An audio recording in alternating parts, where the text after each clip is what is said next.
अस्सलाम वालेकुम नाज़रीन, कैसे हैं आप लोग? ठीक ठाक है। मैं हूं इब्राहिम बिरज़ादा और आज के खबरनामे के अंदर मैं बात करना चाहूँगा इंडियन की रियासती दहशतगर्दी और साथ ही साथ इन रियासती दहशतगर्दों की ठुकाई के हवाले से।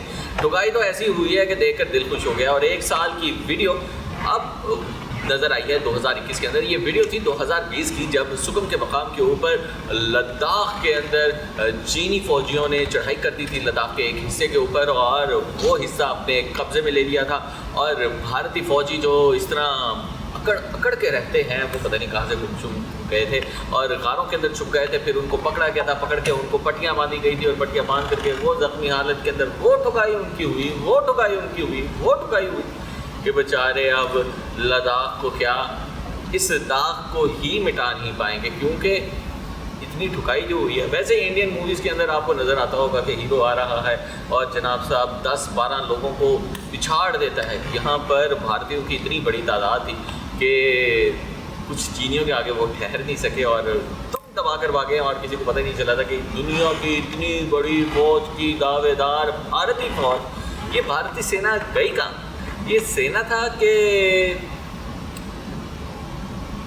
अजीब ही इनके साथ बचाव के साथ हुई है। लेकिन भारतीय रियासती दहशतगर्दी के हवाले से बात की जाए तो वो जारी व सारी है और कौन सा दिन नहीं है जहाँ पर भारत में किसी मुसलमान के ऊपर या किसी दूसरी अक़लियतों के ऊपर हमला ना होता हो, उनकी मार कुटाई ना होती हो।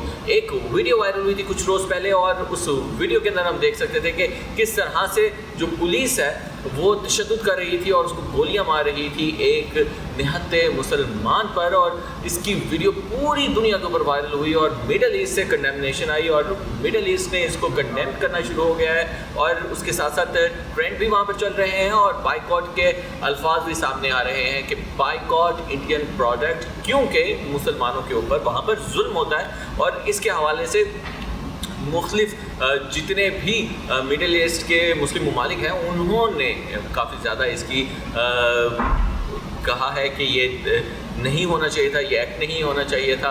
और फिर साथ ही साथ जो कुवैत है उसकी असम्बली के अंदर करारदाद भी पेश हुई है भारत के हवाले से।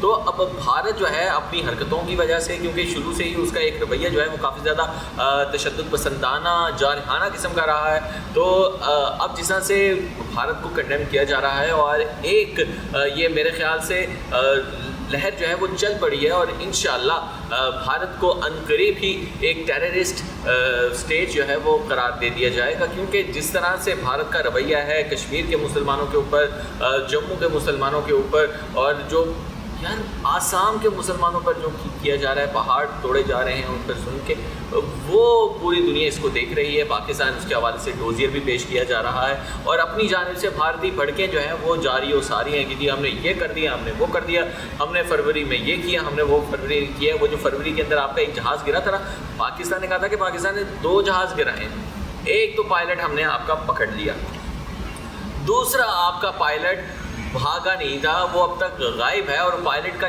जो है ना जहाज़ भी नहीं मिला और पायलट भी नहीं मिला। और उसकी जो बेवा है, जो जिसके साथ उसने शादी की थी, उसकी वो क्या कहते हैं भारत के अंदर, जिसने सफ़ेद विधवा, जो विधवा है, उसने प्रेस कॉन्फ्रेंस की है और उसने कहा है कि वो तब से लापता है और उन्होंने आखिरी मैसेज किया था कि सॉरी आई एम बिज़ी।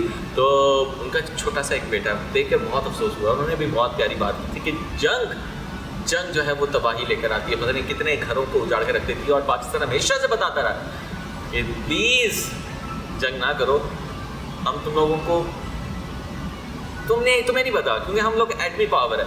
अगर तुम हम पे हमला भी करते हो, तुम्हारे पास तकरीबन 20 लाख भी फौज आ जाती, हमारा एक एटम बम तुम्हें तबाह करके रख देगा। तो अपने घर वालों के बारे में सोचो, अपनी रियाया के हवाले से सोचो। ये जो तुम लोग दहशत गर्दाना रवैया तुम लोगों ने अपनाया हुआ है, इसको खुदारा तर्क कर दो।